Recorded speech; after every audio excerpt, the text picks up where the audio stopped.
امام کے ساتھ ایک آدمی ہے، اگر دوران نماز دوسرا آدمی آ جائے تو امام آگے بڑھے گا یا وہ مرد کو پیچھے ہٹے گا؟ دیکھیے بہتر یہ ہے کہ امام کو آگے کر دیا جائے، پیچھے کسی کو کھینچنا یہ زیادہ مناسب نہیں۔ طریقے دونوں جائز ہیں، دونوں بہتر ہیں، لیکن علامہ ابن تیمیہ رحمۃ اللہ علیہ نے لکھا ہے اور فتح الباری میں حافظ احمد ابن حجر العسقلانی نے لکھا ہے اور صالح العثیمین کا فتویٰ یہ ہے کہ جو آدمی پیچھے آ رہا ہے وہ امام کو اشارہ کر دے، امام آگے بڑھ جائے اور وہ اس کے ساتھ کھڑا ہو جائے، لیکن آگے دیوار ہے، امام آگے جا نہیں سکتا ہے، تو پھر ایسی صورت میں وہ مقتدی کو پیچھے کھینچ لے۔ دوسری چیز ایک چیز یہ بتانا تھی، ایک بار ایسا کہ میں اکیلے نماز پڑھ رہا ہوں، اللہ اکبر، اب میں اکیلے نماز پڑھ رہا ہوں، بہت سے لوگ کیا کرتے ہیں پیچھے سے آئے اور وہ ہمارے بغل میں کھڑے ہو کے اللہ اکبر وہ بھی پڑھنے لگے۔ ان کو یہ معلوم نہیں ہے کہ ہم فرض پڑھ رہے ہیں کہ سنت پڑھ رہے ہیں، کون سی پڑھ رہے ہیں، وہ آگے کھڑے ہو گئے۔ ایک بات یاد رکھیے گا، کسی کے پیچھے آپ نماز پڑھ رہے ہیں اس میں امام کی اپنی مرضی شامل ہونا چاہیے کہ وہ امام بننا چاہتا بھی ہے کہ نہیں۔ ہم اکیلے نماز پڑھ رہے ہیں اور آپ آ گئے ہمارے ساتھ شریک ہو کے اللہ اکبر، آپ نے ہمارے بارے میں جانا بھی ہے کہ ہم امام بننا بھی چاہتے کہ نہیں۔ نماز پڑھنا تو ہمارے لیے ضروری ہے، لیکن ہمارا دل گوارا نہیں ہوتا کہ ہم امام بنیں، بہت بڑی ذمہ داری ہے۔ تو بہتر یہ ہے کہ آپ الگ نماز پڑھ لیجئے، اس کے ساتھ شریک مت ہوئیے، آپ اپنی الگ پڑھیے وہ الگ، کیونکہ امام کی رضامندی ضروری ہے۔ وہ امام بننے کے لیے راضی ہے یا نہیں؟ مسجد کا امام راضی ہوتا ہے، ہم لوگ بہت سے لوگ ہیں جو اس کے پیچھے نماز پڑھتے ہیں تو امام راضی ہے تبھی تو وہ آگے بڑھتا ہے، جب آگے بڑھ کے نماز پڑھا رہا ہے تو وہ راضی ہے نماز پڑھانے کے لیے، اس کے پیچھے آپ پڑھ جائیے۔ لیکن ہم اکیلے نماز پڑھ رہے ہیں اور آپ آئے وضو بنا کے ہمارے ساتھ کھڑے ہو گئے، یہ طریقہ صحیح نہیں ہے، کیونکہ آپ کو پتہ نہیں ہے کہ ہم امامت کے لیے راضی ہیں بھی یا نہیں ہیں۔ تو جب تک رضامندی نہیں ہو ہماری تب تک آپ ہمارے پیچھے کھڑے نہیں ہو سکتے ہیں۔ کسی ایک امام کی ساری باتوں کو ماننا کیسا ہے؟ ساری باتوں کو ماننا، اگر ساری باتیں قرآن و حدیث کے مطابق ہے تو ساری باتوں کو ماننا صحیح ہے، اور ساری باتیں اگر قرآن و حدیث کے خلاف ہے تو ایک بھی بات ماننا صحیح نہیں ہے۔ یہ تو عجیب مسئلہ ہے یار، کون آدمی نے کیا ہے؟ کسی ایک امام کی ساری باتوں کو ماننا کیسا؟ ساری باتیں تو مانی نہیں جا سکتی ہیں۔ ہم نے جو تقریر کی میری ساری باتیں نہیں مانی جا سکتی ہیں۔ چاروں امام اس دنیا میں آئے، کتنے بڑے بزرگ تھے، لیکن ان کی ساری باتیں نہیں مانی جا سکتی ہیں۔ جو بات قرآن و حدیث سے ملے گی اس بات کو مانا جائے گا، اور جس کی بات قرآن و حدیث سے نہیں ملے گی اس کی بات کو نہیں مانا جائے گا۔ نماز میں رفع الیدین کرنا کیسا ہے؟ سنت ہے، 400 صحابہ کی معتبر روایتیں موجود ہیں، رفع الیدین کی 400 مرفوع حدیث موجود ہے، یہاں تک کہ نبی اکرم کے انتقال کے بعد بھی جن صحابہ نے نماز اللہ کے رسول صلی اللہ علیہ وسلم کی نماز کے بارے میں بتایا، انہوں نے بتایا کہ اللہ کے رسول کی آخری نماز بھی ایسی تھی جس میں وہ رفع الیدین کرتے تھے۔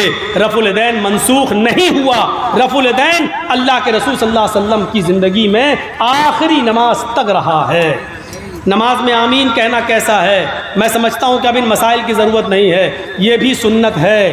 اللہ کے رسول صلی اللہ علیہ وسلم نے فرمایا کہ اذا قال الامام غیر المغضوب علیہم ولا الضالین فقولوا آمین، جب تمہارا امام کہے غیر المغضوب علیہم ولا الضالین تو تم کہو آمین۔ امام زور سے کہتا ہے غیر المغضوب علیہم ولا الضالین مغرب عشاء فجر میں تو تمہیں بھی زور سے کہنا ہے مغرب عشاء فجر میں۔ امام آہستہ کہتا ہے ظہر اور عصر میں تو تمہیں بھی آہستہ کہنا ہے ظہر اور عصر میں۔ زیر ناف ہاتھ باندھنا کیسا ہے؟ میں سمجھتا ہوں کہ اس وقت ان مسائل کو مت اٹھایا جائے، کیونکہ یہ اس وقت امت کو جوڑنے کی ضرورت ہے۔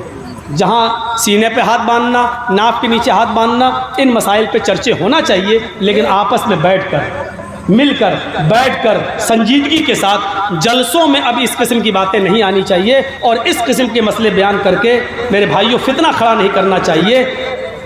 یہ سب چیزیں غلط ہیں۔ حالانکہ آمین اور رفع الیدین کی بات بھی نہیں پوچھنا چاہیے۔ یہ ساری باتیں ہماری پرانی تقریر یوٹیوب پہ آپ سن سکتے ہیں، دیکھ سکتے ہیں۔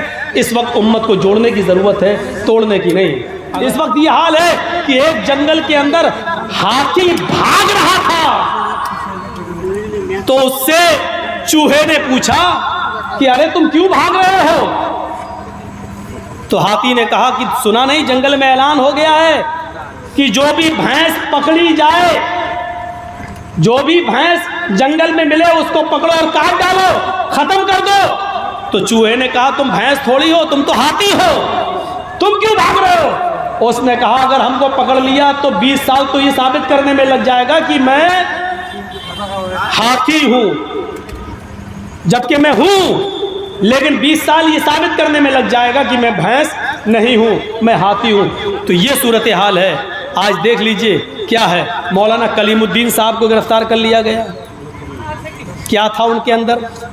اور یہی میڈیا تھی جس نے مرکز نظام الدین کے امام کو اور کتنے بڑے مولانا سعد صاحب کو کتنا اچھالا، کرونا بم یہ سب کہہ کر، لیکن سارے جو میڈیا نے اچھالا ساری ہوائی فائرنگ دیکھ لیجیے کیسی نکلی۔ تو یہ میڈیا ہے کہ اس کو کیا کر دے۔ ہمارے بارے میں بھی کیسا اچھالا تھا، ممتا کا مولانا، ممتا کا مولانا، ممتا کا مولانا، بھاگا پھر رہا ہے، یو پی چھوڑا ہے، کس بل میں چھپا ہے، جبکہ میں پروگرام کر رہا ہوں۔ تو اس وقت میڈیا کو آپ کو ایک ہونا ہے، میڈیا کو سبق سکھانا ہے اور ایسی سرکار کو بنانے کی کوشش کرنا ہے جو ہندو اور مسلمان سب کو لے کے چلے۔ اللہ تعالی ہم سب کے دلوں کو مضبوط فرمائے، ہم سب کو ایک کرے، ہم سب کو اتفاق و اتحاد کے پلیٹ فارم پہ قائم فرما دے۔ وما علینا الا البلاغ المبین وآخر دعوانا ان الحمد للہ رب العالمین۔ السلام علیکم ورحمۃ اللہ وبرکاتہ۔ میرے بھائیوں، یہ ہمارا ایک ساتھی ہے، راجدھانی چینل چلاتا ہے۔ آپ یوٹیوب پر راجدھانی چینل کے نام پر جب سرچ کریں گے تو آپ کو وہ مل جائے گا، آپ اس کو سبسکرائب کر دیجئے گا، بیل آئیکن دبا دیجئے، تو آپ کو ہماری اور ہمارے علاوہ اور علماء کی تقریریں آپ کو نوٹیفیکیشن میں ملتی رہیں گی، آپ ان کو سن سکتے ہو۔ راجدھانی چینل ہے، اس کو سبسکرائب کریے اور بیل آئیکن دبا دیجئے۔